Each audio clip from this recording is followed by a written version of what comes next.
الحمد لأهله والصلاة لأهلها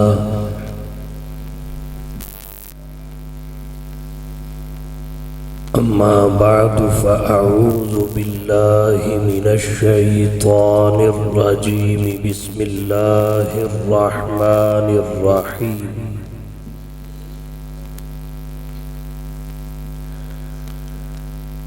إنا نحن نزلنا الذكر وإنا له لحافظون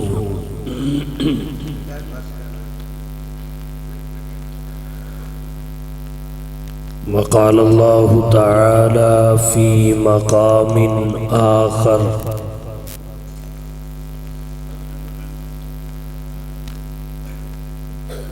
هو الذي بعث في الأميين رسولا منهم يتلو عليهم آياته ويزكيهم ويعلمهم الكتاب والحكمة وإن كانوا من قبل لفي ضلال مبين وقال النبي صلى الله عليه وسلم إنما بعثت معلما وفي رواية إنما بعثت لأتمم مكارم الأخلاق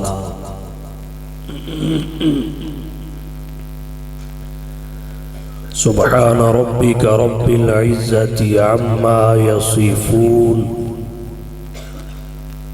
وسلام على المرسلين والحمد لله رب العالمين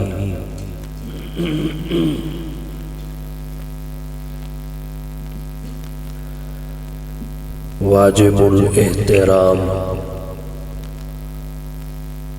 معزز علماء کرام بالخصوص یادگار اسلاف حضرت مولانا اللہ وسایہ صاحب دامت برکاتہم العالیہ، برادر مکرم حضرت مولانا مفتی ابراہیم خلیل صاحب مد ظلہ العالی، مہمانان کرام، سامعین عظام، دوسری مرتبہ 30 چک کی اس جامع مسجد میں برادر مکرم حضرت مولانا محمد آصف صاحب اور ان کے رفقا کی پرخلوص دعوت پر آپ سے محو گفتگو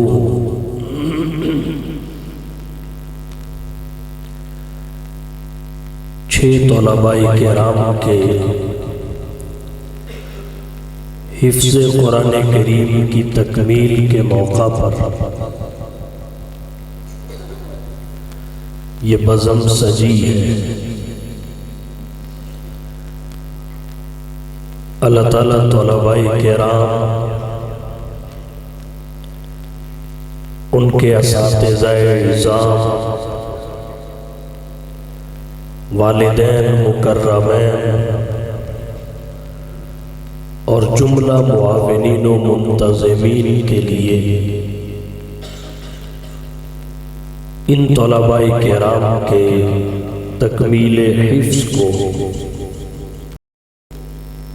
نجات آخرت کا ذریعہ بنایا۔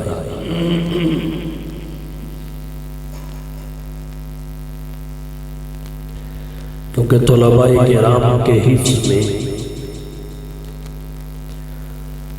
بہت سارے کرداروں کی محنت ہوتی ہے۔ سب سے پہلے تو ان طلباء کی اپنی بڑی قربانی ہوتی ہے، جو والدین کا پیار، محبت،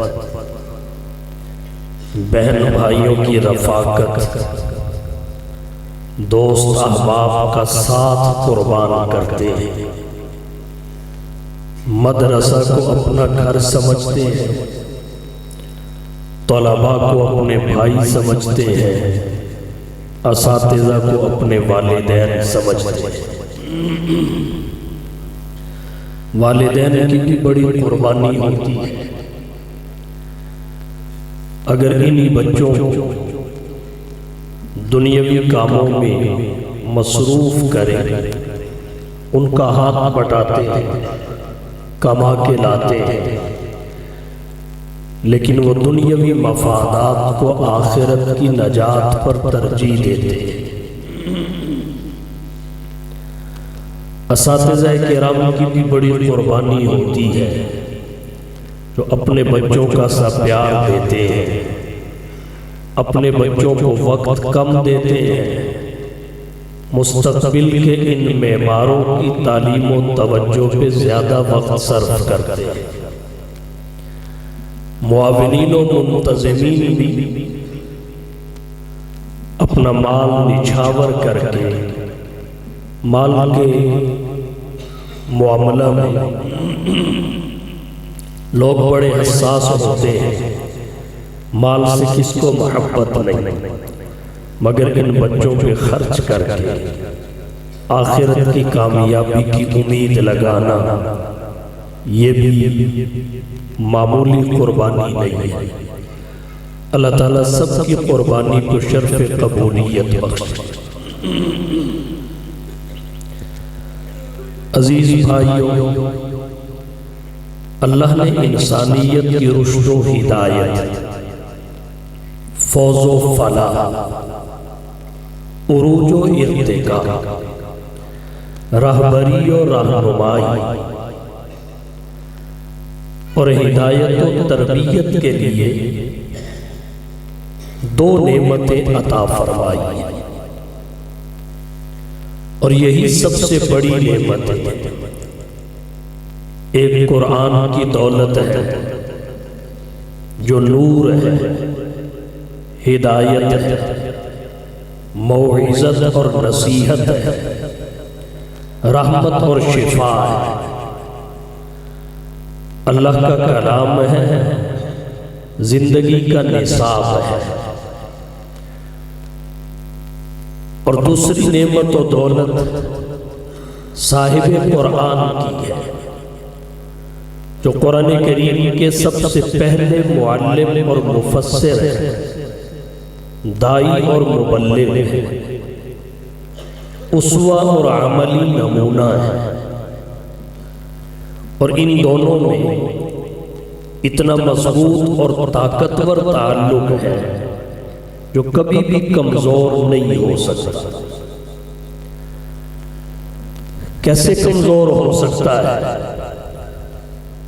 قرآن نصاب تعلیم ہے، صاحب قرآن معلم انسانیت ہے، قرآن نصاب تعلیم ہے، اور یہ کامل نصاب تعلیم ہے۔ یہی وجہ ہے صحابہ کرام نے قرآن ہی پڑھا، اسی پر عمل سیکھا، اور کوئی کتاب دنیا کی انہوں نے نہیں پڑھی، مگر حضور سرور عالم صلی اللہ علیہ وسلم کے بعد پوری انسانیت میں ان سے بڑا عالم کوئی نہیں ہے۔ اور صاحب قرآن معلم انسانیت ہے، کامل استاد ہے۔ نصاب تعلیم اور استاد کا گہرا تعلق ہوتا ہے۔ نصاب تعلیم اور معلم کا گہرا اور مضبوط رشتہ ہوتا ہے۔ قرآن کامل نصاب ہے، صاحب قرآن کامل استاد ہے۔ آپ سوال کریں گے کیسے؟ کامل نصاب کی بہت ساری خصوصیات میں سے، شرائط اور صفات میں سے دو کا ذکر کروں گا۔ کامل نصاب کی پہلی صفت محفوظیت ہے، دوسری صفت جامعیت ہے، اور یہ دونوں صفتیں کما حق قرآن کریم میں پائی جاتی ہیں کہ قرآن کریم کی طرح محفوظ کوئی کتاب نہیں، اور قرآن کریم جیسی جامعیت بھی کسی کتاب نہیں۔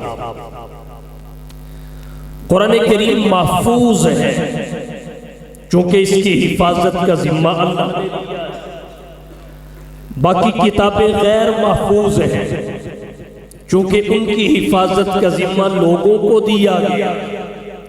بِمَسْتُحْفِظُوا مِنْ كِتَابِ اللَّهِ وَكَانُوا عَلَيْهِ شُهَدَاءَ، انسانوں کو ذمہ داری سونپی گئی، اور انسان تو فانی ہے، کتابیں کیسے باقی رہے؟ قرآن کریم کی حفاظت کا ذمہ جس ذات نے لیا وہ باقی ہے۔ کل من علیہا فان ویبقى وجہ ربک ذو الجلال والاکرام۔ جب حفاظت کا ذمہ لینے والا باقی ہے، قدیم ہے، حادث نہیں ہے، تو پھر قرآن کریم غیر محفوظ کیسے ہو سکتا ہے؟ محفوظ تھا، محفوظ ہے، محفوظ رہے گا۔ آج کسی بھی مذہب کے پیروکار کسی بھی نسخے پہ ہاتھ رکھ کے یہ دعویٰ نہیں کر سکتے یہ وہی نسخہ ہے، اس میں وہی لکھی ہوئی ہے جو ہمارے پیغمبر پہ نازل ہوئی۔ یہودی کسی کتاب پہ ہاتھ رکھ کے دعویٰ نہیں کر سکتے کہ یہ وہی ہے جو حضرت موسیٰ کو عطا ہوئی۔ عیسائی کسی کتاب پہ ہاتھ رکھ کے دعویٰ نہیں کر سکتے کہ یہ وہی ہے جو عیسیٰ کو عطا ہوئی۔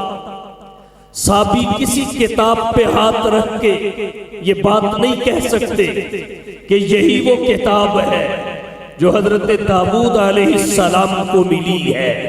یہ شان اللہ نے امت محمدیہ کو بخشی ہے۔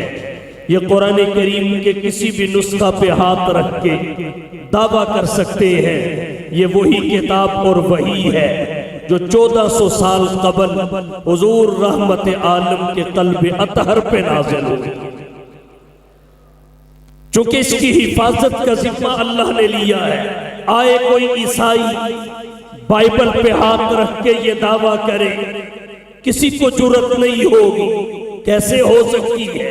عیسائیوں کو خود پتا ہے سرگودا کی بائبل اور ہے، پنڈی بھٹیاں کی بائبل اور ہے، لاہور کی بائبل اور ہے، اوکاڑا کی بائبل اور ہے، ملتان کی بائبل اور ہے، لیکن کیا کہیے قرآن کے ہر جگہ کا ایک ہے۔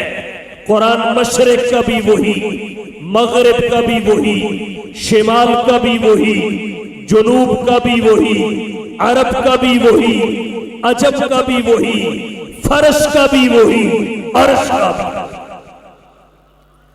اِنَّا نَحْنُ نَزَّلْنَا الذِّكْرَ وَإِنَّا لَهُ لَحَافِظُونَ۔ اللہ فرماتے ہیں اس خاص ذکر تھوڑا تھوڑا کر منجمن مفرقن ضرورت کے مطابق نازل ہم۔ وَإِنَّا لَهُ لَحَافِظُونَ، اور اس کی حفاظت کے ذمہ دار بھی ہم ہیں۔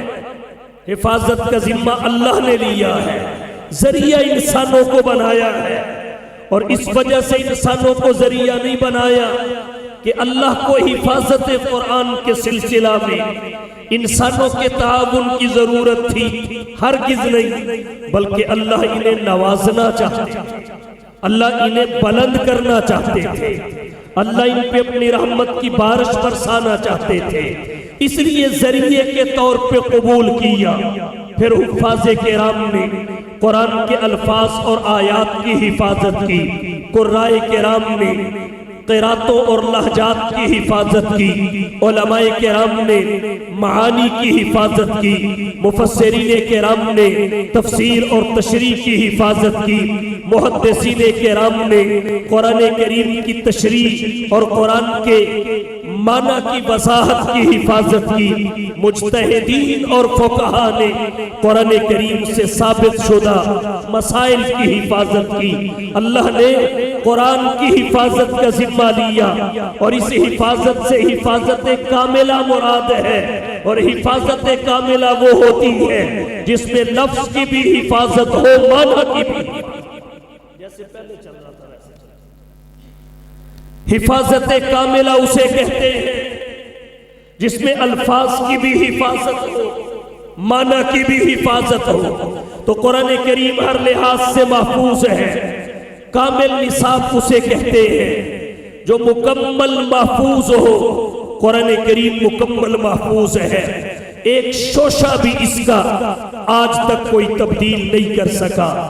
دوسری خصوصیت اور خوبی کامل نصاب کی یہ ہے کہ وہ جامع ہو۔ قرآن کریم کی جامعیت اس قدر ہے، 15ویں صدی گزر رہی ہے، تجدد کا دور ہے، لبرل اور سیکولر سر اٹھا رہے ہیں۔ آج کا انسان بڑے بڑے دعوے کر رہا ہے، ہواؤں میں اڑ رہا ہے، سمندر کی لہروں پہ تیر رہا ہے، ستاروں پہ کمندے ڈال رہا ہے، مگر اس کے باوجود دنیا کا کوئی لبرل، سیکولر اور متجدد ایک بھی ایسا مسئلہ پیش نہیں کر سکتا جس کا حل 1400 سال پہلے اللہ کے قرآن نے پیش نہ کر دیا ہو، یا اللہ کے قرآن نے ایسے جامع اصول نہ بتا دیے ہو جن کی روشنی میں قیامت تک پیش آنے والے جدید مسائل حل کیے جاتے رہیں گے، جزیات کا حل نکالا جاتا رہے گا۔ یہ قرآن کریم کی جامعیت ہے۔ آج نزول قرآن کو صدیاں بیت چکی ہیں، مگر قرآن پھر آگے نظر آتا ہے، زمانہ اور حالات پیچھے نظر آتے ہیں۔ آج قرآن کریم کو اترے ہوئے صدیاں بیت چکی ہیں، ہر شے پرانی ہو گئی، مگر اللہ کا قرآن جو کا تو ہے۔ قرآن پرانا نہیں ہوا، کیسے پرانا ہو؟ یہ خالق کا کلام ہے، اللہ کی صفت ہے، اور اللہ کی ذات بھی مخلوق نہیں، اللہ کی صفات بھی مخلوق نہیں۔ پرانی مخلوق ہوتی ہے، قرآن غیر مخلوق ہے۔ یہ اس زمانہ کے لیے بھی رہبر و رہنما، آج کے زمانہ کے لیے بھی رہبر و رہنما، آنے والے زمانہ کے لیے بھی رہبر و رہنما۔ یہ قرآن کریم کی جامعیت ہے۔ کوئی شخص یہ نہیں کہہ سکتا یہ پچھلے زمانے کے لیے تھا، اگلے زمانہ میں رہنمائی سے قاصر ہے۔ قرآن ہر دور میں رہنمائی کرتا ہے۔ کوئی یہ نہیں کہہ سکتا یہ عرب کے لیے رہبر و رہنما تھا، جب عرب کا بارڈر کراس ہوگا پھر اس کی تاثیر ختم ہو جائے گی۔ یہ ہر علاقے کے لیے ہادی اور رہبر ہے۔ کوئی یہ نہیں کہہ سکتا یہ فلاں طبقے کی رہبری کے لیے اترا ہے، فلاں طبقے کی رہنمائی کے لیے اترا ہے۔ نہیں، قرآن ہر طبقے کے لیے رہبر و رہنما ہے۔ یہی وجہ ہے سائنسدان کہتے ہیں قرآن سائنس کی کتاب ہے، فلکیات کے ماہرین کہتے ہیں فلکیات کی کتاب ہے، ارضیات کے ماہرین کہتے ہیں ارضیات کی کتاب ہے، طب اور حکمت کے ماہرین کہتے ہیں یہ طب اور حکمت کی کتاب ہے۔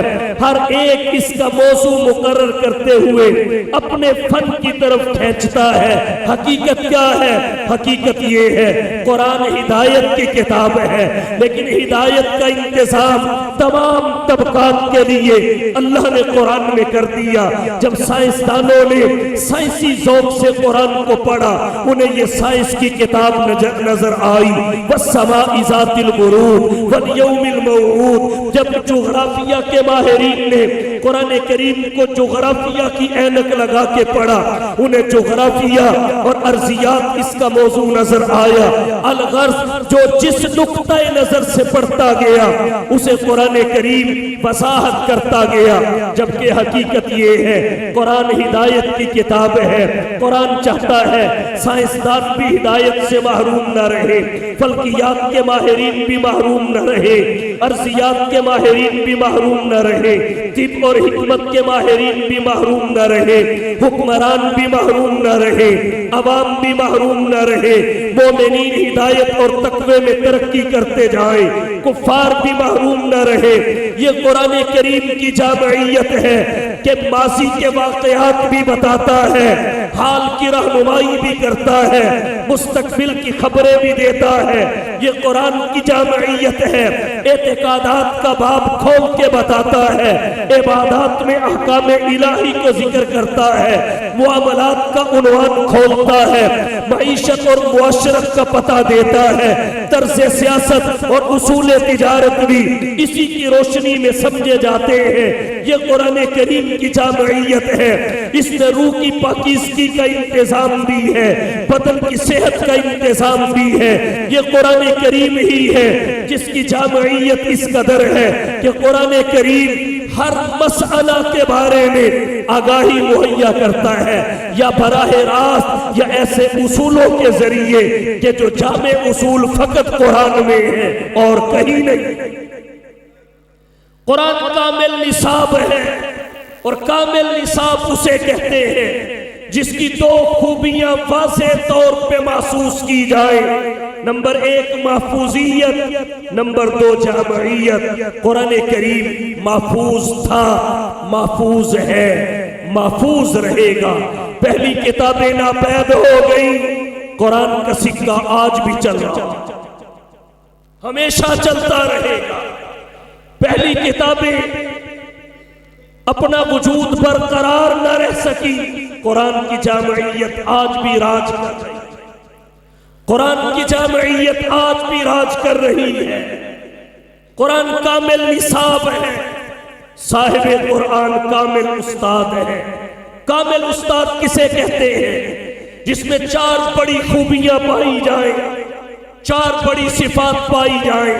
نمبر 1 اس کا علم کامل ہو، نمبر 2 اس کا عمل کامل ہو، نمبر 3 اس کا علم کامل ہو، نمبر 4 شاگردوں سے محبت کامل ہو، بطریق اتم بطریق کمال کما حق ہو۔ اگر یہ چاروں صفتیں کسی ذات میں پائی جاتی ہیں اسے محمد مصطفیٰ، احمد مجتبیٰ، حبیب کبریا، فخر الانبیاء، سید الورا، شمس الضحیٰ، بدر الدجا، رہبر و رہنما، لا يمکن الثنا، مکین گنبد خضرا، بلغ العلا، کشف الدجا، راحت العاشقین، شفیع المذنبین، خاتم النبیین، رحمت للعالمین کہتے ہیں۔ اللہ نے آپ کو ہر خوبی بطریق کمال عطا کی، ہر نعمت بطریق اتم عطا فرمائی۔ وَيُتِمُّ نِعْمَتَهُ عَلَيْكَ وَيَهْدِيَكَ صِرَاطًا مُسْتَقِيمًا۔ آپ کا علم بھی کامل ہے۔ آپ کا علم کامل کیوں نہ ہو؟ اس لیے کہ آپ نے کسی بندے سے علم نہیں سیکھا، کسی انسان سے علم نہیں سیکھا، آپ کو اللہ نے براہ راست علم سکھایا ہے۔ آپ کے پاس اللہ نے خود وحی بھیجی ہے، آپ کے قلب اطہر پہ اللہ نے قرآن نازل کیا ہے۔ دنیا کا کوئی سکول نہیں ہے جہاں آمینہ کے لال نے داخلہ لیا ہو، دنیا کا کوئی انسان نہیں ہے جس کے سامنے آمینہ کے لال نے زانوے تلمس ٹیکے ہو، دنیا میں کوئی فرد نہیں ہے جو آمینہ کے لال کا استاد کہلائے، آمینہ کے لال کو اس کا شاگرد قرار دیا جائے۔ اللہ فیض دیتے تھے، محمد مصطفیٰ لیتے تھے۔ حضور کا علم کامل ہے کیونکہ اللہ نے علم دیا۔ آپ کا شعبہ شرعیات کا ہے، شرعیات کے شعبے کا کامل علم اللہ نے اپنے محبوب کو عطا فرمایا۔ جو نبی کا دائرہ ہے، جو نبی کا شعبہ ہے، اللہ نے اس کا مکمل علم عطا فرمایا۔ حضور سرور عالم صلی اللہ علیہ وسلم فرماتے ہیں اوتیت علم الاولین والآخرین، مجھے اولین اور آخرین کے علوم عطا کیے گئے۔ حضور فرماتے ہیں اوتیت جوامع الکلم، مجھے جامع کلمات بخشے گئے۔ حضور کا علم کامل ہے۔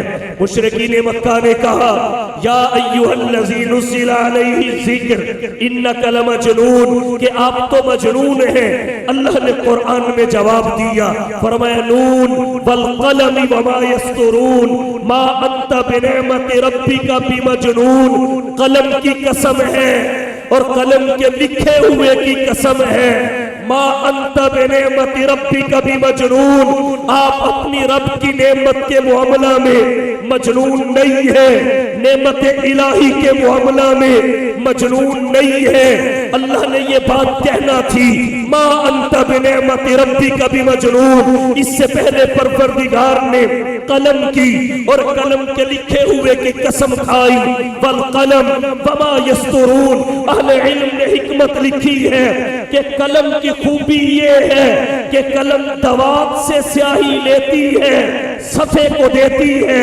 دوات سے حاصل کرتی ہے، صفحے پہ منتقل کرتی ہے۔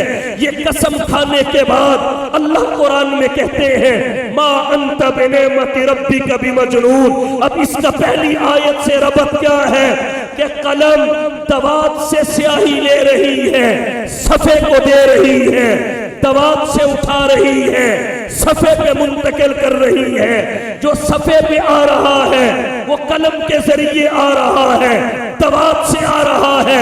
جو مجنون ہو اس کی یہ شان نہیں ہوتی کہ رب سے لیتا ہو، انسانیت کو دیتا ہو۔ محمد مصطفیٰ نے اللہ سے علم لیا ہے، انسانیت کو دیا ہے، اللہ سے ہدایت لی ہے، انسانیت میں تقسیم کی ہے، اللہ سے رہنمائی لی ہے، انسانیت کی رہنمائی کی ہے۔ اللہ نے قرآن محمد کو دیا ہے، محمد نے زمانے کو دیا۔ ایسا بندہ کیسے مجنون ہو سکتا ہے؟ آپ کا علم کامل ہے، حضور کا علم کامل ہے، اور آپ کا علم کامل کیوں نہ ہو؟ آپ کا علم منفرد اور ممتاز ہے، آپ کا علم منفرد اور ممتاز ہے، یہ اولین و آخرین کے علوم کا جامع ہے۔ آپ کا علم منفرد اور ممتاز ہے۔ کسی بھی شخص کو آپ دیکھیے، اس کے علم کی بنیاد انسانی عقل پہ ہوگی، اس کے علم کی بنیاد تجربہ پہ ہوگی، مشاہدہ پہ ہوگی، مطالعہ پہ ہوگی۔ پیغمبر کے علم کی بنیاد وحی پہ رکھی گئی ہے، جس میں خطا کا احتمال نہیں ہے، خطا کا احتمال نہیں ہے۔ اب تو نسخ کا احتمال بھی ختم ہو چکا ہے۔ قرآن کریم کی ہر آیت وفات نبوی سے مستحکم ہے۔ نبی کا علم منفرد اور ممتاز ہے، نبی کا علم حتمی اور یقینی ہے۔ کسی بھی شخص کے علم کے بارے میں آپ یہ دعویٰ نہیں کر سکتے کہ اس میں خطا کا احتمال نہیں ہے، اس میں خطا کا امکان نہیں ہے، اس میں خطا کی گنجائش نہیں ہے۔ آمنہ کے لال کا علم ہے جس میں خطا کا احتمال نہیں ہے، جس میں خطا کی گنجائش نہیں ہے۔ نبی کا علم حتمی اور یقینی ہے۔ اور تیسری خوبی علم نبوت کی یہ ہے کہ آمنہ کے لال کا علم جامع ہے، وسیع ہے، مکمل ہے۔ آمنہ کے لال صلی اللہ علیہ وسلم کا علم ایک سمندر ہے جس کا کنارہ کوئی نہیں۔ یہ سیاہ ستہ، یہ محدثین کی لکھی ہوئی کتب احادیث، یہ علوم نبوت کے سمندر کے چند قطرے ہیں۔ یہ فقہائے اربعہ کی فقہ علوم نبوت کے سمندر کے چند چھینٹے ہیں۔ یہ بخاری، ترمذی، مسلم، ابو داؤد، نسائی، ابن ماجہ، دیگر حدیث کی کتابیں علم نبوت کے سمندر کے چند قطرے۔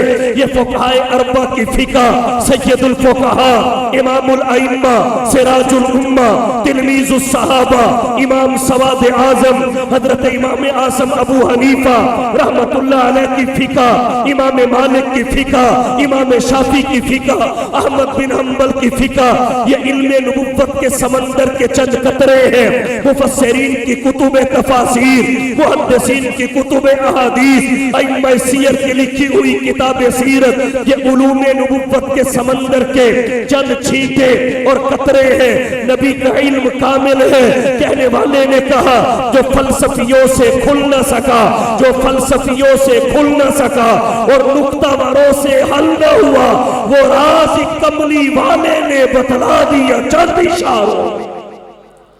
نبی کا علم کامل ہے۔ کامل معلم اور استاد کی پہلی صفت یہ ہے کہ اس کا علم کامل ہو۔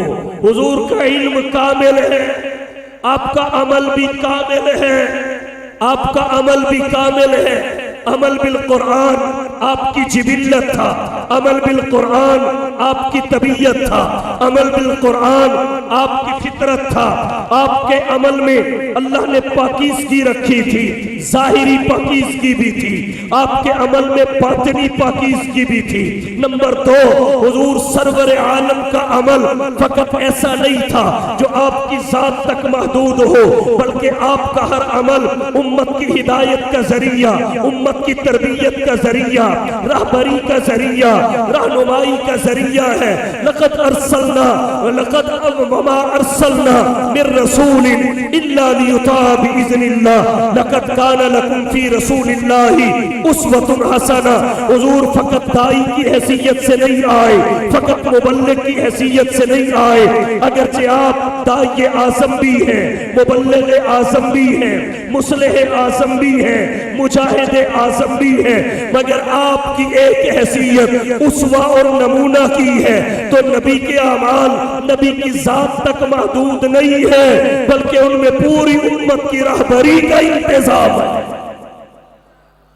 اللہ کے نبی کے اعمال کی ایک خوبی اور خصوصیت یہ بھی ہے، نبی کے اعمال معتدل اور متوازن ہیں، ان میں افراط و تفریط نہیں ہے۔ نبی کا ہر عمل معتدل ہے، متوازن ہے، جس کی تعلیم یہ ہو خیر الامور اوسطها، بہترین امر وہ ہے جو معتدل ہو، درمیانہ ہو۔ یہ نہیں کہ ایک دن ساری رات نوافل پڑھتے گزار دو، اگلے دن فرائض کے لیے بھی بمشکل مسجد میں آنا پڑے۔ خیر الامور اوسطها، اللہ کے نبی کا عمل جہاں معتدل ہے، متوازن ہے، وہاں مسلسل بھی ہے۔ اللہ کے نبی صلی اللہ علیہ وسلم مستقل کام کرتے تھے، جو عمل شروع کرتے اسے انجام تک پہنچاتے تھے۔ حضور سرور عالم نے فرمایا خیر العمل ادومہ وان قل، بہترین عمل وہ ہے جو ہمیشہ کیا جائے اگرچہ وہ تھوڑا ہی ہو۔ تو آمینہ کے لال کے اعمال کو دیکھا جائے تو نبی کا عمل بھی کامل ہے۔ دنیا کے فلاسفر اس لیے پیچھے رہ گئے، ان کی تھیوری اور تھی، پریکٹیکل اور تھا، لائبریری اور تھی، لیبارٹری اور تھی، قال اور تھا، حال اور تھا، بات اور تھی، عمل اور تھا۔ محمد مصطفیٰ کا جو قول تھا وہی فعل تھا، جو قال تھا وہی حال تھا، جو لائبریری تھی وہی لیبارٹری تھی۔ حضور سرور عالم کے ہاں جو تھیوری تھی وہی پریکٹیکل۔ حضور کا علم بھی کامل ہے، آپ کا عمل بھی کامل ہے، آپ کا علم بھی کامل ہے۔ علم، حوصلہ، برداشت، تحمل، اللہ نے اپنے نبی کو کامل عطا کیا۔ فَبِمَا رَحْمَةٍ مِّنَ اللَّهِ لِنْتَ لَهُمْ وَلَوْ كُنْتَ فَظًّا غَلِيظَ الْقَلْبِ لَانفَضُّوا مِنْ حَوْلِكَ۔ اللہ فرماتے ہیں فَبِمَا رَحْمَةٍ مِّنَ اللَّهِ لِنْتَ لَهُمْ، آپ اپنے رب کی رحمت کی وجہ سے ان کے لیے نرم واقعہ ہوئے ہیں۔ وَلَوْ كُنْتَ فَظًّا، اگر آپ میں سختی ہوتی مزاج اور طبع کی، اگر آپ میں سختی ہوتی اخلاق کی، تو لَانفَضُّوا مِنْ حَوْلِكَ، یہ آپ کے آس پاس اس طرح جمع نہ ہوتے جس طرح شمع کے گرد پروانے جمع ہوتے ہیں۔ آمینہ کے لال کا علم دیکھیے، یہاں جب استاد اپنے شاگردوں کو سبق پڑھاتا ہے، اگر ایک سوال ایک شاگرد نے کیا، وہی سوال دوسرا اور تیسرا کر لے لگے تو استاد اکتاہٹ محسوس کرتا ہے. اگر نیا سوال بھی کوئی طالب علم بار بار کرنے لگے استاد اکتاہٹ محسوس کرتا ہے. آمنہ کے لال کے علم کے کیا کہیے، آپ کے جو شاگرد آپ کی خدمت میں پڑھنے کے لیے آئے ان کے علاقے مختلف تھے، ان کی زبانیں مختلف تھی، ان کے شعبے مختلف تھے، ان کی نفسیات مختلف تھی، ان کی ذہنی سطحیں مختلف تھی، ان کی استعداد مختلف تھی، صلاحیتیں مختلف تھی، لیکن جس کے پاس اکتساب فیض کے لیے آئے وہ ایک ہی ہستی تھی. وہ نبیوں کی نبی تھی، رسولوں کی رسول تھی، پیغمبر کی پیغمبر تھی. حضور سرور عالم نے ان کو کیسے فیض کیا؟ آپ سرور عالم نے ہر ایک کو مطمئن کیا. علاقے مختلف ہیں، زبانیں مختلف ہیں، نفسیات مختلف ہیں، شعبے مختلف ہیں. کوئی تخت شاہی سے اتر کے آیا، کوئی چرواہا تھا بھیڑوں کے ریوڑ سے نکل کے آیا، کوئی تاجر تھا اپنی دکان چھوڑ کے آیا، کوئی مزدور اور محنت کش تھا کھیتوں سے نکل کے آیا، کوئی صاحبزادہ تھا والدین کی محبت کو چھوڑ کے آیا، کوئی اعلیٰ دماغ تھا، کوئی درمیانہ دماغ تھا، کوئی ادنا دماغ تھا، لیکن آمنہ کے لال کی خدمت میں آئے. نبی نے سب کے ساتھ حسن سلوک کیا، نبی نے سب کو برداشت کیا، ہر ایک کے سوال کا جواب دیا، ہر ایک کو پڑھایا، ہر ایک کو تعلیم دی، ہر ایک کی تربیت کی. کوئی اکتاہٹ محسوس نہیں کی. ہر ایک کی نفسیات اور ہر ایک کی کمزوریوں کو سامنے رکھتے ہوئے سوالوں کے جواب دیے. سوال ایک ہی ہے، ای العمل افضل، کون سا عمل افضل ہے؟ کسی کو جواب ملتا ہے نماز افضل ہے، کسی کو جواب ملتا ہے روزہ افضل ہے، کسی کو جواب ملتا ہے حج افضل ہے، کسی کو جواب ملتا ہے جہاد افضل ہے، کسی کو جواب ملتا ہے والدین کی خدمت افضل ہے. یہ آمنہ کے لال کا علم تھا. سوال کرنے والے سوال کرتے رہے، نبی جواب دیتے رہے، وہ پوچھتے رہے، نبی بتاتے رہے. ایک ایک کو مطمئن کیا، ان کی تعلیم بھی مکمل کی، ان کی تربیت بھی مکمل کی.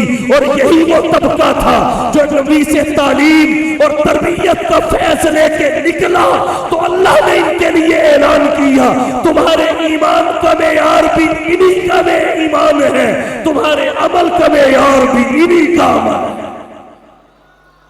نبی کا علم بھی کامل ہے، نبی کا عمل بھی کامل ہے، نبی کا علم بھی کامل ہے. حوصلہ اختیار ہوتے ہوئے کوئی کسی کو معاف کرے بڑے دل گردے کی بات ہے. انتقام کا اختیار ہے، بدلے کا اختیار ہے، قوت اور طاقت مجتمع ہے، لیکن پھر معاف کرے. اور یہاں معاف ہی نہیں کیا، یہاں تعلیم و تربیت اور اصلاح و ہدایت کا انتظام بھی کیا. لا تثریب علیکم اليوم یغفر اللہ لکم وہو ارحم الراحمین. لہو بہ رہا ہو، جسم زخموں سے چور چور ہو، بالوں کی سیاہی لہو کی رنگینی میں چھپ چکی ہو، اور پھر آفر بھی موجود ہو. میں جبریل ہوں، یہ ملک الجبال ہے، میں جبریل ہوں، یہ ملک الجبال ہے. جنبش لب کے منتظر ہے، لبوں کی حرکت کے منتظر ہے. اشارہ کیجئے، طائف کے دائیں اور بائیں جانب کے پہاڑ آپس میں ملا کر اہل طائف کو دونوں کے مابین اس طرح پیس دیا جائے گا جس طرح چکی میں گندم پیسی جاتی ہے، اس کا آٹا بنا دیا جاتا ہے. اختیار بھی ہے، آفر بھی ہے، ظلم بھی ہوا ہے، ستم بھی ہوا ہے، لیکن وہ پھر کہتا ہے کہ مجھے اللہ نے عذاب دلوانے والا بنا کے نہیں بھیجا، مجھے تو رحمت کا تاج پہنا کے بھیجا. جو عاصی کو کملی میں اپنی چھپا لے، جو عاصی کو کملی میں اپنی چھپا لے، جو دشمن کو بھی زخم کھا کر دعا دے، اسے اور کیا نام دے گا زمانہ. وہ رحمت نہیں ہے تو پھر اور کیا ہے؟ وہ نبیوں میں رحمت لقب پانے والا، وہ نبیوں میں رحمت لقب پانے والا، مرادیں غریبوں کی برلانے والا، مصیبت میں غیروں کے کام آنے والا، وہ اپنے پرائے کا غم کھانے والا، فقیروں کا ملجا، ضعیفوں کا ماوا، یتیموں کا والی، غلاموں کا مولا، خطا کار سے درگزر کرنے والا، بداندیش کے دل میں گھر کرنے والا۔ نبی کا علم بھی کامل ہے، پڑھیے سفر طائف، پڑھیے فتح مکہ، اللہ کے نبی کا علم کامل ہے۔ لوگوں نے جفا کی، رحمت عالم نے وفا کی، لوگوں نے ستم کیا، نبی نے کرم کیا، لوگوں نے ظلم کیا، محمد نے عدل کیا۔ اللہ کے نبی نے اپنی اخلاق کے ذریعے، اپنے تحمل کے ذریعے ظالموں کے ظلم کو شکست دی، جابروں کے جبر کو شکست دی، راہ میں کانٹے جس نے بچھائے، گالیاں دی پتھر برسائے، اس پہ چھڑکی پیار کی شبنم صلی اللہ علیہ وسلم، سب کے عوض دارو شفا دی، دان سنے اور نیک دعا دی، زخم سہے اور بخشا مرہم صلی اللہ علیہ وسلم، بحر سخاوت کان مربت، آئینہ رحمت شافی امت، مالک جنت قاسم کوثر صلی اللہ علیہ وسلم، دولت دنیا خاک برابر، ہاتھ کے خالی دل کے توگر، مالک کشور تخت نافسر صلی اللہ علیہ وسلم۔ نبی کا علم بھی کامل، نبی کا عمل بھی کامل، نبی کا علم بھی کامل، نبی کی شاگردوں سے محبت بھی کامل، نبی کی شاگردوں سے محبت بھی کامل، دن کو تعلیم اور تربیت پڑھاتے اور سکھاتے تھے، اور رات کو مصلی بچھا کر آنکھوں سے آنسو بہا کر ان کے لیے رب کو مناتے تھے، ان کے لیے رب کو مناتے تھے۔ کیا کہیے، شاگردوں سے محبت بھی کامل، صفحہ کے چبوترے پہ نبی تعلیم و تربیت کے فرائض انجام دے رہے ہیں۔ صحابہ کرام جو تلامذہ نبوت ہیں، بھوک اور پیاس کی شدت سے نڈھال ہے، اچانک دودھ کا پیالہ آیا، اچانک دودھ کا پیالہ حضرت ابو ہریرہ کو دیا، خوش ہوئے کہ شاید نبی کہیں گے ابو ہریرہ پی لو، اور سب سے زیادہ بھوک پیاس لگی بھی حضرت ابو ہریرہ، کل وقتی طالب علم تھے نا، کل وقت۔ آج لوگ کہتے ہیں تھوڑے عرصہ میں، تھوڑے سے عرصہ میں اتنی حدیثوں کے راوی، تو ان بدبختوں نے ان حدیثوں پہ شک کرنا شروع کر دیا جس کے راوی حضرت ابو ہریرہ۔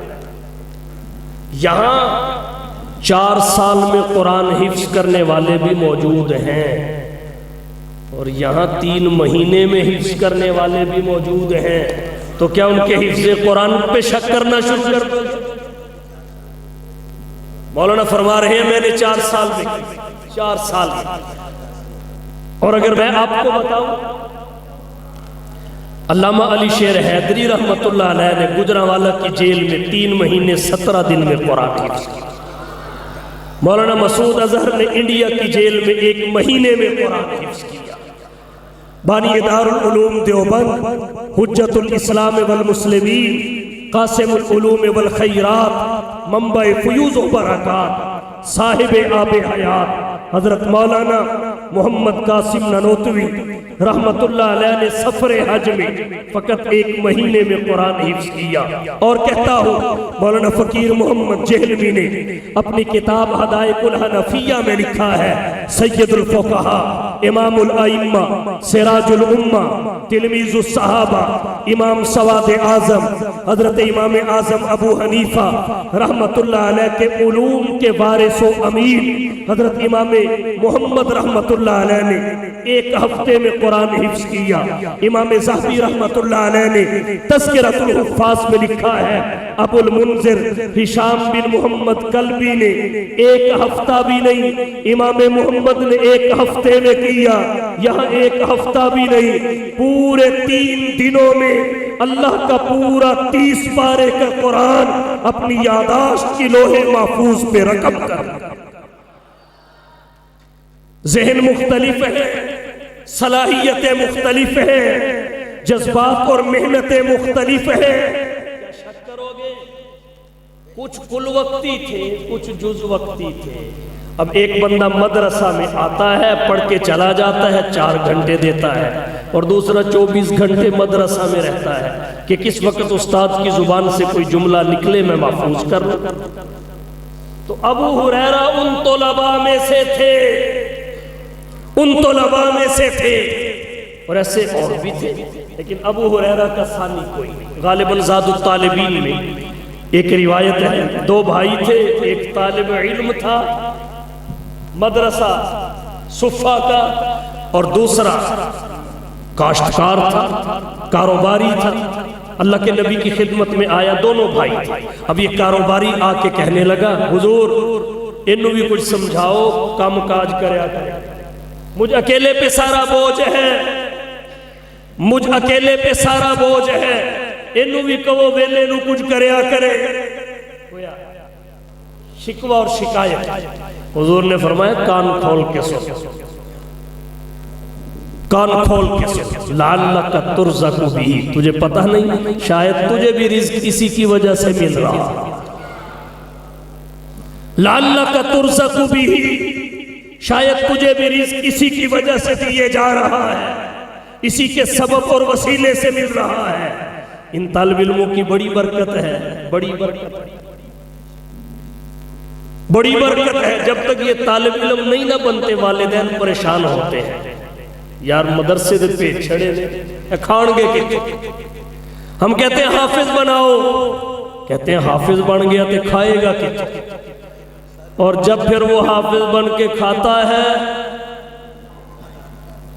ویکھیا جے کدی، جب حافظ بن کے کھاتے ہیں تو پھر یہی کہتے ہیں جو پہلے کہتے ہیں کھائے گا کتوں، پتہ لگ گیا جی کتوں کھانا، پھر یہی کہتے ہیں وہ یار مولوی کھاندے بڑا، مولوی کھاندے بڑا۔ بعض کھوج میں لگ جاتے ہیں نا، کوئی آندہ کتوں ہے، ان کے پاس آتا کہاں سے ہے، وہ انہیں بھی نہیں پتا کہاں سے آتا ہے، وہ بھیجنے والے کو پتا ہے، دینے والے کو پتا ہے، وہ ہم کو خود کو نہیں پتا۔ وَمِنْ حَيْثُ لَا يَحْتَسِبُ۔ تو عرض میں نے یہ کیا، حضرت ابو ہریرہ کل وقتی طالب علم تھے، شک نہ کرو، محنت دیکھو، محنت دیکھو، بھوک پیاس کی شدت ہے۔ نبی نے پیالہ ان کو دیا، خوش ہوئے کہ ابو ہریرہ آج تو ساری بھوک مٹ جائے گی، لیکن پھر کیا گزری ہوگی جب نبی نے کہا ہوگا ابو ہریرہ سجے پاسوں شروع کر سارے انو پیا، سجے پاسوں شروع کر دے سارے انو پیا۔ اب ابو ہریرہ خود بھوکے پیاسے، خود بھوکے پیاسے ہاتھ کانپ رہے ہیں، نکاہت اور کمزوری کی وجہ سے پلا رہے ہیں، اس کو پلایا، اس کو پلایا، اس کو پلایا، اس کو پلایا۔ جب سب کو پلا دیا دیکھ بھی رہے وہ نہیں ہے، کنہ کو رہ گئے، کیا کہیں اس شے کو نبی کے ہاتھ لگ جائیں اس پہ برکت آ جاتی ہے۔ صحابہ کی جماعت پی گئی، دودھ کی سطح برقرار ہے، سطح برقرار ہے۔ پھر جب سب پی چکے پھر ابو ہریرہ سے کہا اب آپ پیئے، حضرت ابو ہریرہ کو پلائے، حضور پی لیا، پھر پی، حضور پی لیا، پھر جب سب نے پیٹ بھر کے پی لیا، شاگرد سیر ہو گئے، تو پھر استاد نے سب کا بچا ہوا سب کے بعد میں دیا، نوش فرمایا۔ یہ ہے شاگردوں سے محبت، ان کی ضرورتوں کا دھیان رکھا، ان کی تھکاوٹ کا دھیان، ان کی نیند کا دھیان، ان کے دیگر معاملات کا دھیان، اور جب تربیت فرماتے، تعلیم دیتے، اگر ان سے کوئی ایسا عمل سرزد ہوتا جو ناگوار گزرتا تو سزا نہیں دیتے تھے، سزا نہیں دیتے تھے، عتاب نہیں فرماتے تھے، محبت سے سمجھاتے، ناموں کو چھپاتے تھے۔ اس بندے کا کیا بنے گا جس میں یہ ہے، اس کا کیا حال ہوگا جس میں یہ ہے۔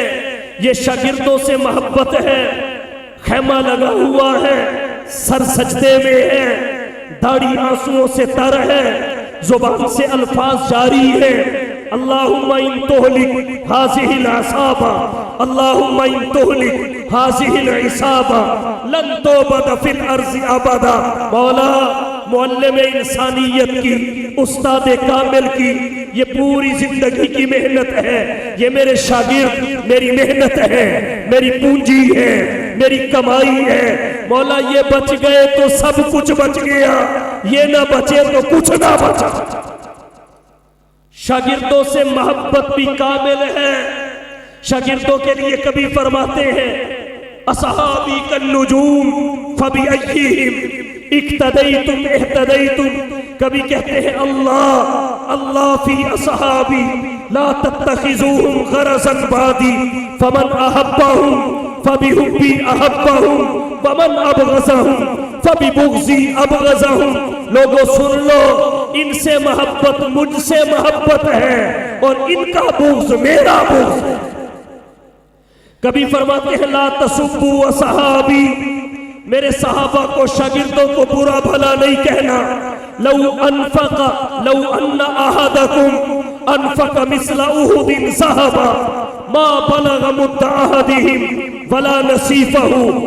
اللہ کے نبی فرماتے ہیں میرے صحابہ کو برا بھلا نہیں کہنا، تم میں سے اگر کوئی بندہ احد پہاڑ کے برابر سونا بھی خرچ کرے، صحابہ کے سیر آدھ سیر جو کے برابر بھی نہیں ہو سکتے۔ کبھی فرماتے ہیں لا تذکروا مصافی اصحابی، میرے صحابہ کی برائیاں نہ کرو، وذکروا محاسن اصحابی، میرے شاگردوں کی خوبیاں بیان کرو۔ یہ خوبیوں کا مجموعہ ہے۔ اللہ کے نبی کی شاگردوں سے محبت بھی کامل، شاگردوں سے محبت بھی کامل۔ تو عرض میں نے یہ کیا، قرآن کامل نصاب ہے، صاحب قرآن کامل استاد ہے۔ اب یہ نصاب ہے اور استاد کے بتائے ہوئے رہنما اصول تعلیم و تربیت ہے۔ اگر آج بھی انہیں اپنا لیا جائے تو جہالت کے اندھیرے ختم ہو سکتے ہیں، بدعملی کے اندھیرے ختم ہو سکتے ہیں۔ قرآن اور صاحب قرآن کا مضبوط تعلق ہے، کمزور نہیں ہو سکتا۔ قرآن علم ہے، صاحب قرآن عمل ہے، قرآن اجمال ہے، صاحب قرآن تفصیل ہے۔ قرآن کہتا ہے اقیم الصلاۃ، نماز قائم رکھو۔ اب کوئی کیسے نماز قائم رکھے؟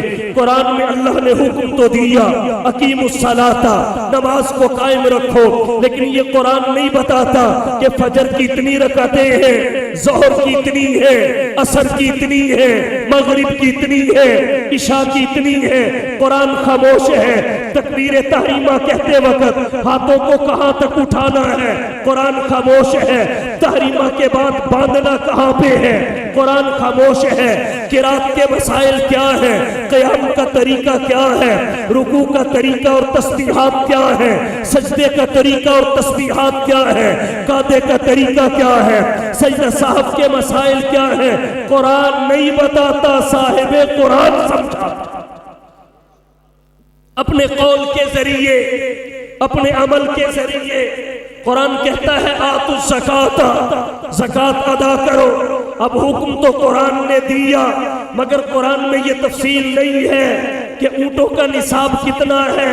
آمنہ کے لال نے بتایا فی خمس من الابل شاۃ، قرآن نہیں بتاتا بکریوں کا نصاب کتنا ہے، سونے کا نصاب کتنا ہے، چاندی کا نصاب کتنا ہے، مشترکہ اموال کا نصاب کتنا ہے۔ آمنہ کے لال سمجھاتے ہیں، قرآن کہتا ہے اتم الحج والعمرۃ للہ، حج اور عمرہ مکمل کرو۔ عمرہ اور حج کے مناسک کیا ہے، احکامات کیا ہے، طریقہ کار کیا ہے، طواف شروع کہاں پہ کرنا ہے، ختم کہاں پہ کرنا ہے، کہاں سے شروع کیا جائے، کہاں پہ ختم کیا جائے، یہ وہ ساری تفصیلات ہیں جو آمنہ کے لال نے بتائی ہے۔ اس لیے قرآن علم ہے، صاحب قرآن عمل ہے، قرآن اجمال ہے، صاحب قرآن تفصیل ہے، قرآن متن ہے، صاحب قرآن شرع ہے۔ اور کہنا چاہوں گا قرآن ہدایت ہے، صاحب قرآن ہادی ہے۔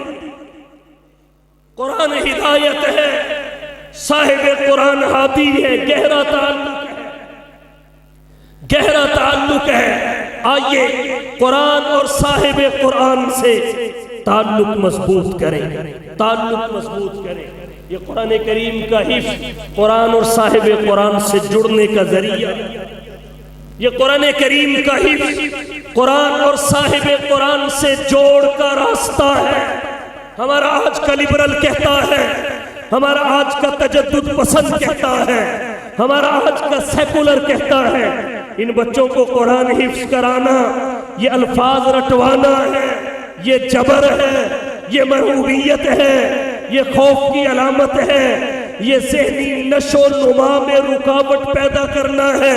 نہیں میرے بھائیوں، قرآن کریم کا حفظ ہماری دنیاوی ضرورت ہے، قرآن کا حفظ ہماری اخروی ضرورت ہے، قرآن کا حفظ یہ مقصد ہے۔ اور کہنا چاہوں گا مقصد کیسے ہے؟ اللہ فرماتے ہیں سَنُقْرِئُكَ فَلَا تَنْسَىٰ، محبوب تجھے ایسا حفظ کرائیں گے کہ آپ بھول کبھی نہ پائیں۔ حفظ قرآن مقصد ہے۔ كَذَلِكَ لِنُثَبِّتَ بِهِ فُؤَادَكَ وَرَتَّلْنَاهُ تَرْتِيلًا، کسی کی بات سے پریشان نہ ہو، اطمینان کے ساتھ حفظ کریں، اپنے بچوں کو حافظ بنائیں۔ اور اگر آپ یہ موقع میسر نہیں پاتے تو ان بچوں کو اپنا ہی بچہ سمجھیں، ان کے تعلیمی اخراجات کا بوجھ اٹھائیں اور پھر قرآن کریم کی برکات کو محسوس کریں۔ حفظ قرآن پر متجددین کے اعتراضات سے بالکل مرعوب نہ ہو۔ ہماری تسلی کے لیے کیا اتنا کافی نہیں ہے کہ انسانوں میں قرآن کے سب سے پہلے حافظ کو محمد مصطفیٰ کا، قرآن کے سب سے پہلے حافظ کا نام کیا ہے؟ بولیے، بلند آواز سے بولیے، پہلے حافظ قرآن کے کون؟ پہلے حافظ قرآن کے کون؟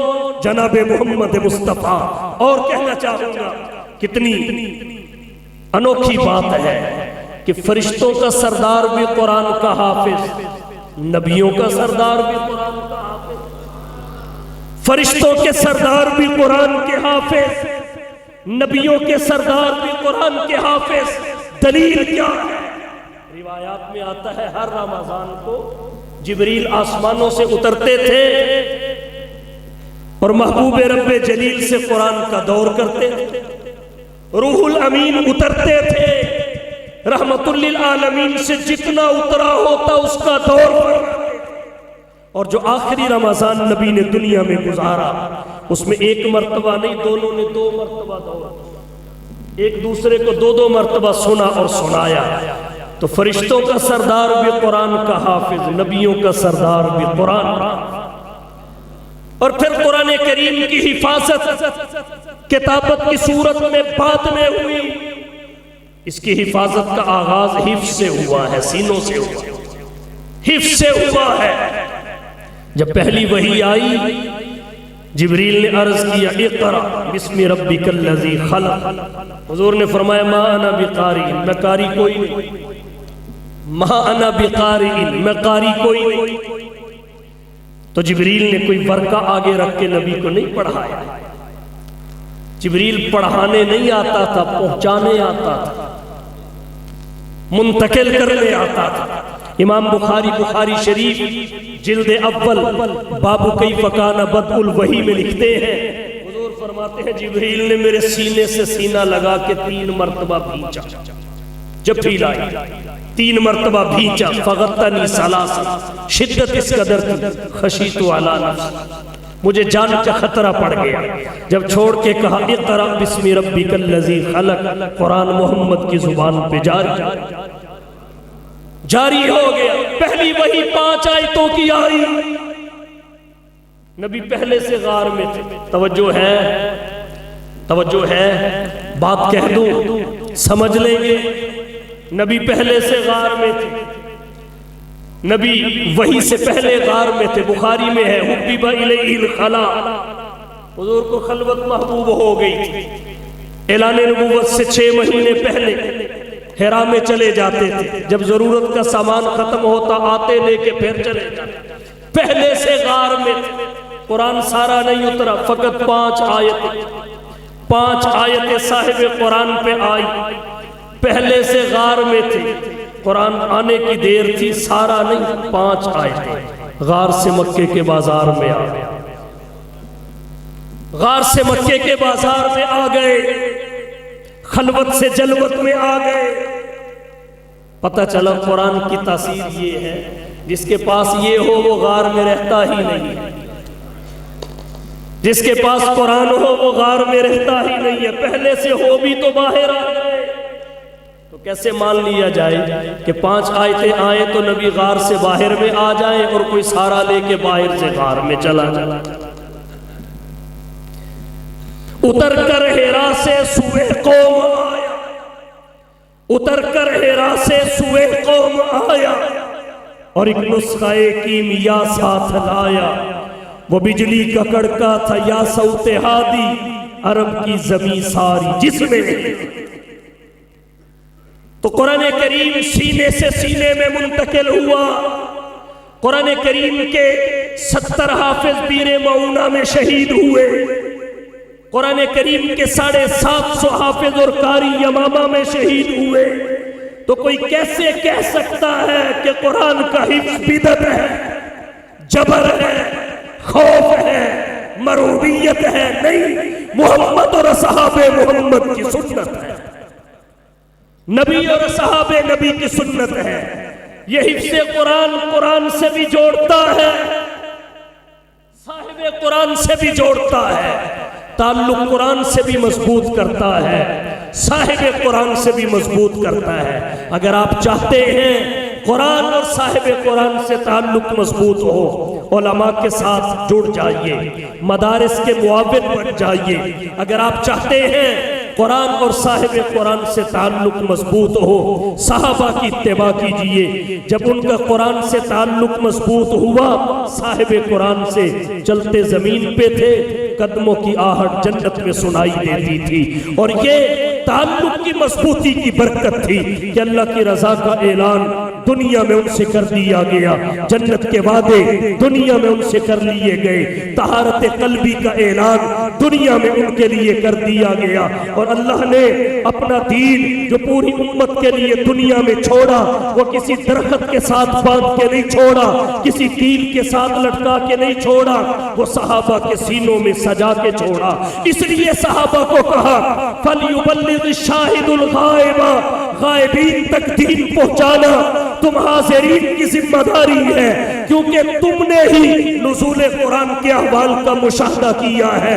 صحابہ کو یہ ذمہ داری سونپی گئی اس لیے کہ وہ نبی کی ذات کے گواہ، نبی کی بات کے گواہ، دن رات کے گواہ، جذبات و احساسات کے گواہ، محبت و احسانات کے گواہ، تقریروں اور خطبات کے گواہ، رکوع اور سجدات کے گواہ، اترنے والی آیات کے گواہ، اعمال و روایات کے گواہ، سفر طائف اور زخموں کے نشانات کے گواہ، نبی کی ازواج و بنات کے گواہ، اعتقاد و عبادات کے گواہ، اخلاقیات و معاملات کے گواہ، معیشت و معاشرت کے گواہ، سیاست و تجارت کے گواہ، طرز سیاست، اصول تجارت کے گواہ، طرز حکمرانی، انداز جہاں بانی کے گواہ، نبی کے صحب و برا کے گواہ، علم و حکمت کے گواہ، سخاوت و شجاعت کے گواہ، عدالت و شرافت کے گواہ، فہم و ذکا کے گواہ، جود و صفا کے گواہ، بندہ نوازی کے گواہ، غریب پروری کے گواہ، انوارات و برکات کے گواہ، معجزات و مبشرات کے گواہ،